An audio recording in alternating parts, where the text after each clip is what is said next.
Okay, so today's song is Save Tonight by Eagle Eye Cherry. The reason I picked this one is because there are 4 chords: A minor, F, yes, F. A few today were like, oh no, F, C and G. Now, briefly, this is the A minor I'm using. This is the F. You'll notice I'm not doing the traditional full-on bar chord shape. It's because I'm going to get out of it quick enough. So this F that I'm doing, I have it's like a C, just with the second finger moved down a string and the pinky put under the third. And I hook the neck so I don't let the bottom string come out. And I also don't hit the top string. Or, alternatively, if your hands are big enough, you can get your thumb and put the thumb on the first fret of that thick E string. So that's how it sounds. Then I get C, then I get G, and I'm using the G with 4 fingers. Reason being, it can sound a bit tighter and a bit darker for this song. So the 4 chords all together would sound like this. It's A minor, then it's F, then C, and finally G. And it goes around in a loop. Now the rhythm is the next thing. This is the thing that when I heard it first, I was like, man, this is a cool tune. And I just couldn't figure out the rhythm. I was like 12 or 13 at the time. So now, in this sheet that I'll have a snapshot of it underneath the video, I have the rhythm broken down. And the way I have it broken down is, we're going to count 1 E and 2 E and so on.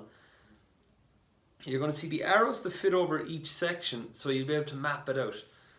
Alright, so it starts off fairly okay. I'm going to split it up, okay? So I'm going to go 1 E and 2 E and A. Alright, so that's the first part. I go 1 E and 2 E and A. Now, the next 2 bars, what I do is, I stay on my A minor and I go 3 E and. Alright, so you're going to see I only changed to F on that and. So I went 3 E and 4 E and A. Alright, so that all finishes out then with the F. So that line altogether goes as follows. It goes 1 E and 2 E and 3 E and 4 E and A. And a big trick with this is, you'll notice that I keep my strumming hand going the whole time. If I don't do that, this is how the rhythm looks. And it also feels kind of weird just keeping it paused and started. It goes, you know, it's kind of, there's no flow. This way,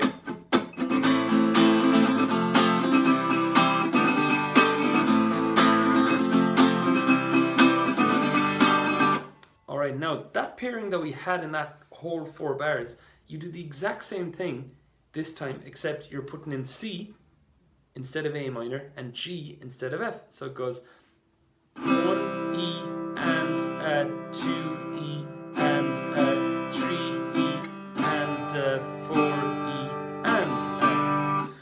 Those are the 4 chords with the rhythm. Now, what I want to do is, I'm going to play it a bit faster, not the full on speed, but just so you can get a sense of how the rhythm does fit in with the 1 E and a.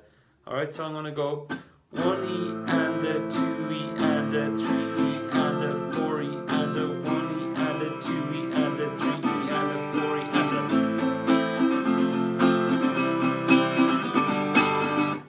Now you realize there that there does come a point where, like, saying it 1 E and 2 E and 3 E and 4 E and mapping it out, is you're putting more work into that than you're playing it. So what I usually suggest to students is, build it up until you start getting the feel of how it does feel to play the rhythm. And then you can take the overall feel of it, making sure it's secure by double checking with your 1 E andas, and then start building up that feeling to the higher speed. Alright, now a cool little trick you can also do with this is, you'll see on the sheet I have it written one way, where that's where we change the chords. Underneath, there's a slight alternative version you can do. It's where you're on, and I'm just looking at my sheet here, by the way, you're on 1 E and 2 E and then you change to your next chord straight away in the 3rd beat, okay? And that sounds as follows. It goes.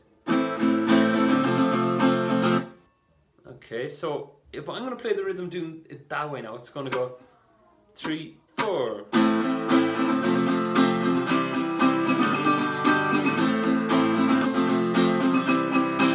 The other way.